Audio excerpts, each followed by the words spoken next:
Hello दोस्तों, मेरा नाम है आरती और आप मेरे साथ बने हुए हैं ज़ीरो सब्सक्राइब चैनल पर, जिसमें आप सभी का बहुत बहुत स्वागत है। दोस्तों, ये कहानी है सुधीर और आंचल की, जो दोनों एक ही गांव में रहा करते थे। जिस गांव में आज भी वहां के लोग जाति प्रथा से बाहर नहीं निकल पाए हैं, लेकिन उसी गांव में सुधीर नाम का ये लड़का रहता था, जो जाति के दलित समाज का ही था। सुधीर अपना घर चलाने के लिए बच्चों को ट्यूशन पढ़ाया करता था। सुधीर हमेशा बच्चों को सही राह पर चलने की सीख देता था। आंचल भी उसी गांव में रहती थी और सुधीर को अक्सर बच्चों को पढ़ाते हुए देखा करती थी। आंचल के पिता गांव के ही मंदिर के पुजारी थे। आंचल रोज सुबह मंदिर में पूजा करने जाया करती थी। सुधीर भी मंदिर के रास्ते में ही बच्चों को पढ़ाने जाया करता था। अक्सर दोनों एक दूसरे को देखकर नजरें झुका लिया करते थे। सुधीर गांव के बच्चों को एक बरगद के पेड़ के नीचे पढ़ाया करता था। कभी कभी आंचल भी उसी जगह पर आ जाया करती थी। सुधीर आंचल को मना कर दिया करता था कि तुम यहाँ पर मत आया करो। अगर तुम्हारे पिताजी ने देख लिया तो वो बहुत बड़ी समस्या खड़ी कर देंगे, क्योंकि गांव में अक्सर जाति धर्म के कारण बहसबाजी गांव में हो जाया करती थी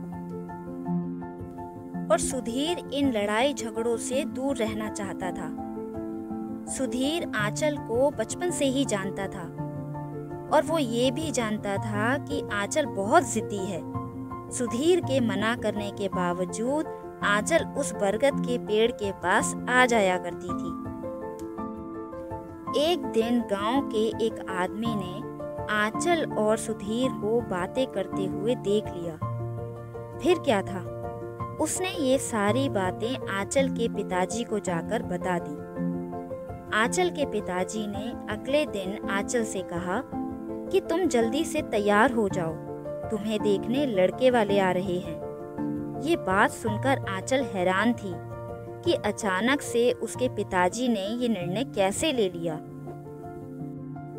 अगले दिन आंचल भागी भागी उसी बरगद के पेड़ के पास जाती है जहां सुधीर बच्चों को पढ़ा रहा होता है। आंचल ने सुधीर से कहा कि पिताजी ने मेरे लिए लड़का देखा है, मेरी शादी होने वाली है। सुधीर कहता है, ये तो अच्छी बात है। तभी आंचल कहती है, लेकिन मुझे शादी नहीं करनी है, मुझे यहीं रहना है, इसी गांव में। सुधीर कहता है, क्यों, ऐसा क्या है इस गांव में जो तुम यहाँ से जाना नहीं चाहती हो? तब आंचल कहती है, क्योंकि इस गांव में पिताजी हैं और तुम हो। इतना कहकर आंचल वहां से चली जाती है। सुधीर अब समझ चुका था कि आंचल उसे पसंद करती है। सुधीर के दिल में भी आंचल के लिए प्यार था, लेकिन उसने कभी भी अपने दिल की बात आंचल को नहीं बताई थी। सुधीर ने गांव की जातिवाद समस्या की वजह से अपने प्यार को दिल में ही छुपा कर रखा हुआ था।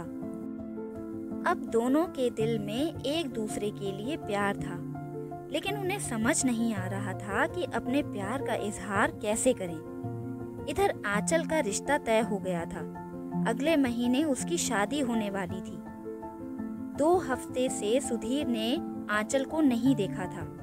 किसी ने बताया कि उसका रिश्ता तय होने की वजह से उसे घर से बाहर नहीं निकलने दिया जा रहा है। सुधीर अब उसी बरगद के पेड़ के पास जाकर आंचल की पुरानी बातों को याद करता था। अब उसे कोई रास्ता नजर नहीं आ रहा था। अगले सोमवार को शिवरात्रि की पूजा थी। सुधीर सुबह से ही मंदिर के पास खड़ा था। उसे उम्मीद थी कि आंचल मंदिर जरूर आएगी और कुछ देर बाद आंचल मंदिर आ जाती है। सुधीर तुरंत मंदिर के गेट के पास जाकर खड़ा हो जाता है। आंचल की नजर सुधीर पर पड़ती है। वो सुधीर को देखकर मायूस हो जाती है।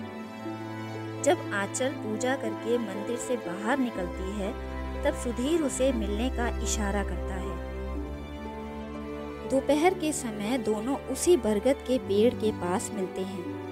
आंचल की नजरें सुधीर को देख रही थी। सुधीर अपनी नजर नीचे झुकाकर कहता है, आंचल, जब तुम मेरे पास थी तब मुझे कोई फर्क नहीं पड़ता था और ना ही मुझे कुछ महसूस होता था, लेकिन आज जब तुम मुझसे दूर जा रही हो तो पता नहीं क्यों मुझे अजीब सी बेचैनी हो रही है। ऐसा लग रहा है मानो मेरे जीवन की कोई कीमती चीज़ मुझसे दूर जा रही है। ऐसा लगता है कि मुझे तुमसे प्यार हो गया है। अब मुझे समझ में नहीं आ रहा है कि मैं क्या करूं।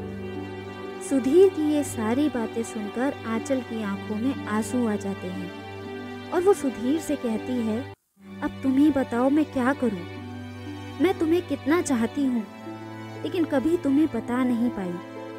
अब मैं कैसे रहूंगी तुम्हारे बिना, मुझे तो कुछ समझ नहीं आ रहा है। आखिर में सुधीर ने आंचल से कहा कि चलो हम दोनों यहाँ से भागकर शादी कर लेते हैं।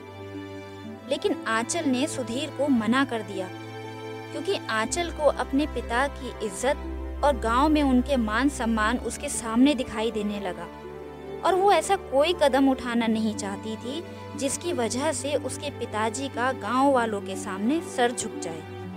आंचल ने सुधीर से कहा कि अगर मैं इस गांव से भागती हूँ तो मेरे पिताजी का क्या होगा, वो तो किसी से नजर ही नहीं मिला पाएंगे, इसलिए मैं भागकर शादी नहीं कर सकती। कुछ समय तक तो सुधीर ने भी सोचा और उसे भी आंचल की कही बातें सही लगी। आखिर में दोनों के पास बिछड़ने के अलावा और कोई दूसरा रास्ता नजर नहीं आ रहा था। दोनों ने एक दूसरे को जी भर के देखा और आखिर में दोनों ने एक दूसरे को गले लगा लिया और हमेशा के लिए एक दूसरे से जुदा हो गए। दोस्तों, ये कहानी थी आंचल और सुधीर की। ये कहानी यहीं ख़त्म होती है। आई होप आपको ये कहानी अच्छी लगी होगी।